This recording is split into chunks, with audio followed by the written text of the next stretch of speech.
ए रागिनी, रागिनी, ए रागिनी. अरे हो. होय रागिनी, हे बघ मी तुझ्यासाठी काय आणलंय.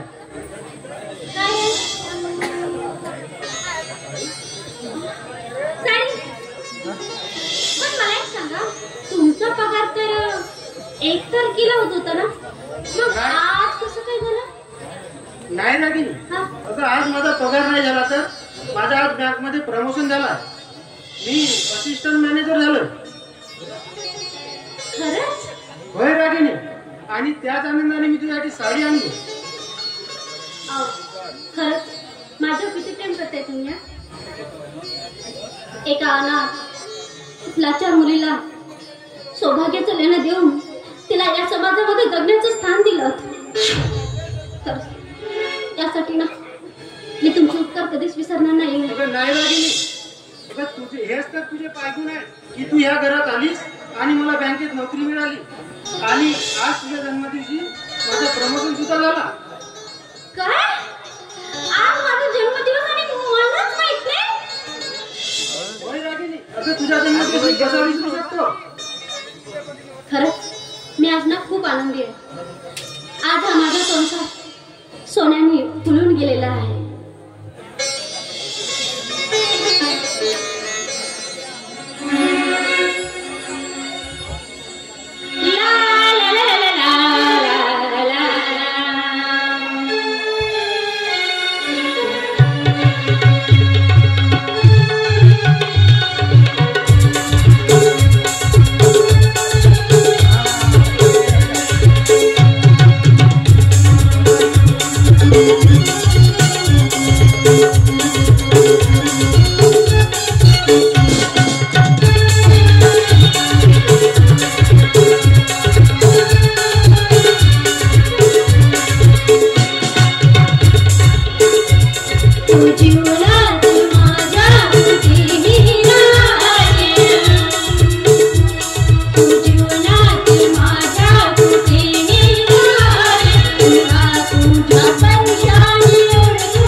मी काय म्हणतो, घरात कुणीच नाही तर आपल्याला प्रेम करायला काय हरकत आहे?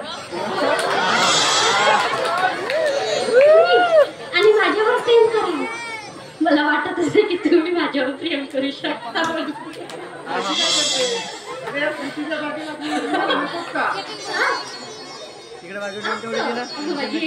प्रेमाच्या याच्यातून तुम्हाला फुल उमललं पाहिजे असं वाटतं ना? एक सांगू का? अहो फुल तर केव्हाच आणि कधीच उमलायला लागलंय. काय म्हणजे मी? होय, तुम्ही पप्पा आणि मी मम्मा होणार आहे.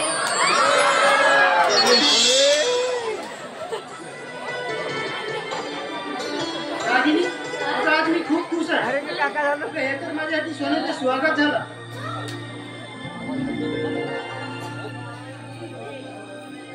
मी काय म्हणते, मला ना समीरची खूप काळजी वाटते. समीर अजूनही तिच्या आठवणी करतो? तिच्या आठवणीतच नाही, काजलला ना, काजलला विसरू शकत नाही तो. रागिनी, आता त्याला कुठेतरी बाहेर फिरायला पाठवली पाहिजे, तेव्हा तो रागिनीच्या आठवणीला विसरत नाही.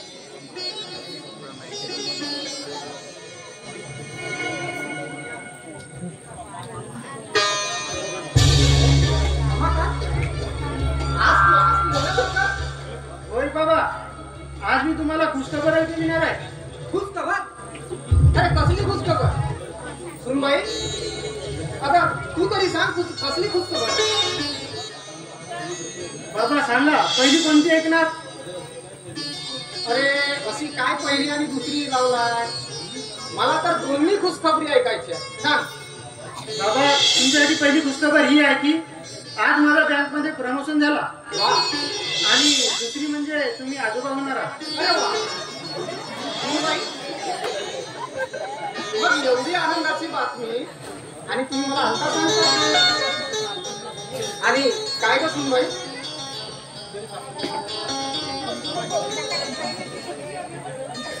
हा रमाकांत सांगतो ते खरं आहे ना? सुनबाई, आज खरंच धन्य धन्य झालो. त्या घरात खरंच तुझे पाऊल पडतात. हे घर अगदी वैभवानं फुलून निघालं बघ.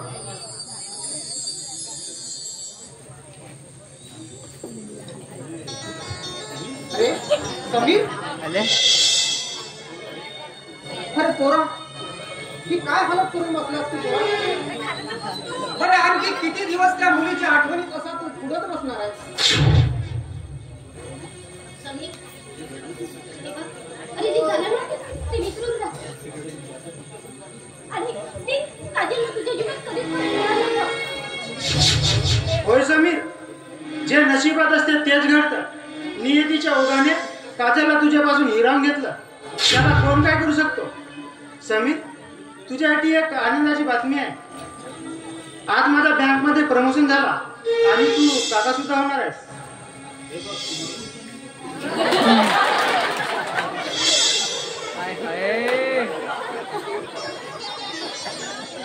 हे बघ, तुम्हाला द्यायला मी पेढे आणले.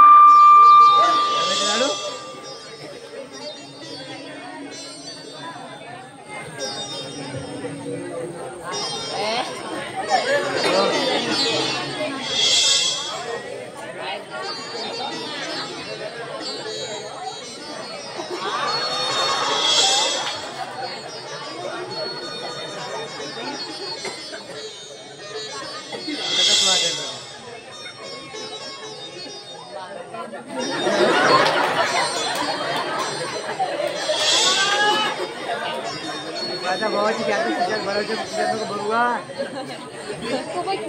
समीर, कुठे जाणार तू?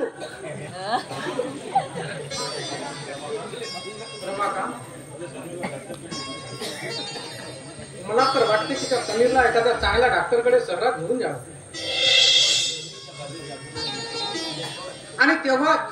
आणि तेव्हाच तो समीर त्या काजलच्या आठवणीतून बाहेर पडणार. ठीक आहे बाबा, जा बघ त्याच्याकडे.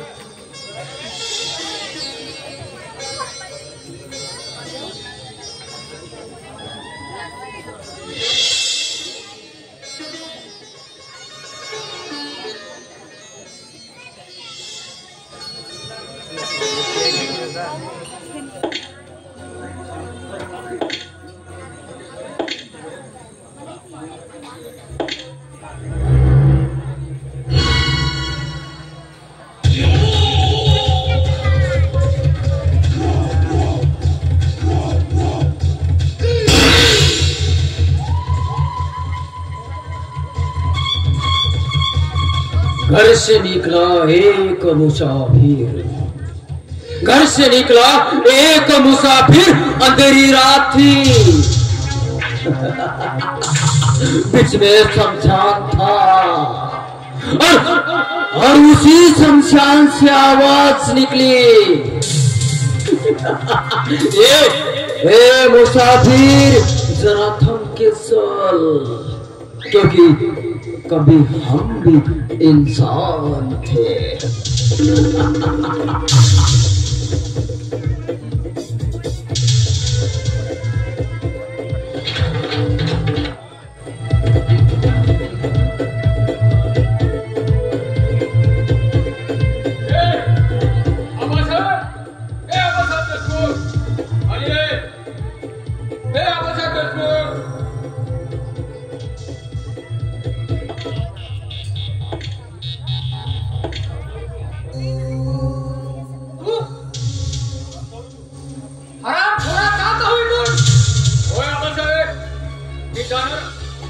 मी जाणारच, पण या देशमुख कुटुंबाचा खात्मा करूनच. अरे लाचार बेबस मुलांना कोठीवर बसून त्यांचा धंदा करणाऱ्या तला हा. अरे हा आबासाहेब देशमुख तुला कधी घाबरणार नाही. तुम्ही दलाल, पण याच दलालाच्या कोठीवरून एका लाचार बेबस बनलेल्या मुलीला तू त्या रमाकांतच्या प्रेमापोटी आपली सून बनवून घेतलास. ती रागिणी म्हणजे या पाचच्या दलालाची रकेल होती.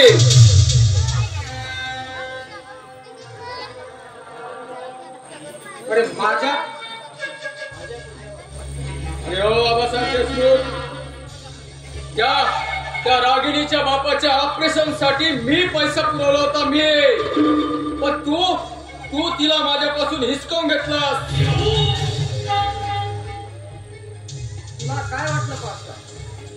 अरे तुला काय वाटलं पैशाने तू कुणाचं जीवन विकत घेऊ शकतोस? अरे आजच्या घडीला ती तुझ्या कोठीवर नाचणारी एक बाई नाही, तर ती आबासाहेब देशमुखाच्या घरची सून आहे, सून. समजलं? या घरची सून, या घरची लक्ष्मी. पण आबासाहेब देशमुख या घरच्या लक्ष्मीला हा पाचशा दलाल अशा पद्धतीनं ग्रहण लावणार आणि तिला आपल्या कोठीवर घेऊन जाणारच. आबासाहेब देशमुख, आजपासून सुरू झालंय तुझ्या या सुखी कुटुंबाच्या ग्रहणाला. कारण पाचशा दलाल आहे मी, पाचशा दलाल. ज्याच्या एक चालीने होतो या दुनियेची हलाल, तोच आहे मी, पाचशा दलाल. आणि हा पाचशा दलाल तुझ्या या कुटुंबात असा ताशा वाजवेल की त्या ताशाच्या तालावरती तुझ्या त्या लक्ष्मीला आणि त्या तुझ्या सुनेला थै नाचवायला लावेल. आपल्या कोठीवरती तोच आहे मी, पाशा.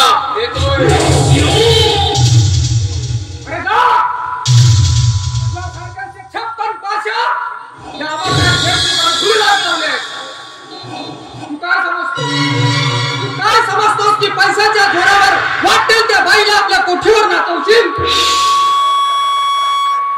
हरामखोर. आणि हो सुनबाई, अगं या पाशाच्या एकाही शब्दाची तू कधीही त्याची भीती बाळगू नकोस. अगं जोपर्यंत हा आबासाहेब देशमुख जिवंत आहे तोपर्यंत या घराला काय तुझ्या अब्रूला देखील धक्का लागू देणार नाही आबासाहेब देशमुख. अरे हरामखोर.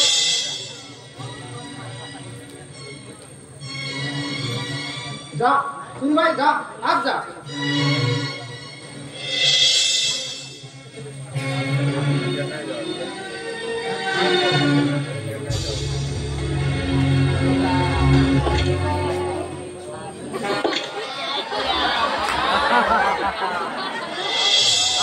ओरिजिनल कैरेक्टर में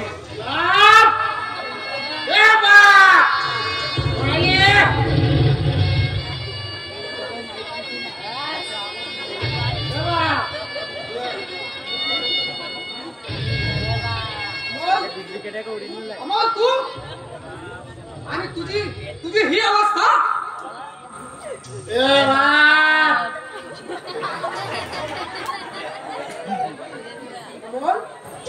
अमोल, तू दारू पिलास? बापाला बाप म्हणतोस? हे दारू साले हरामे साले ठेवणे साले उतरले. हे बा पाचशे दे, पुन्हा येतो बाहेरून ठेवून.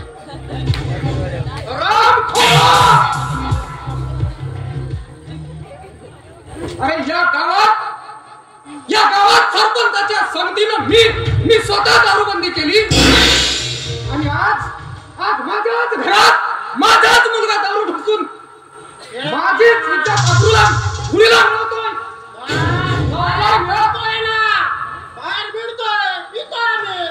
काय होतं तुझ्या? म्हणे बाहेर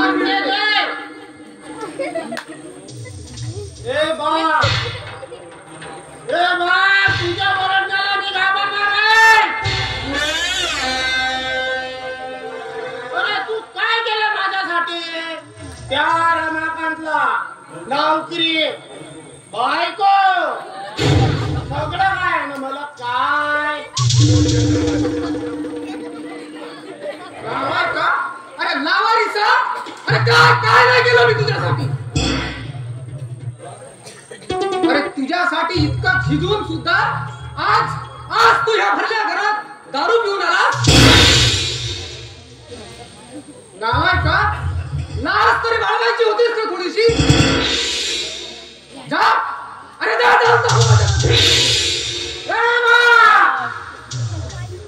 मला रामती देऊ नको. नाहीतर काय करशील?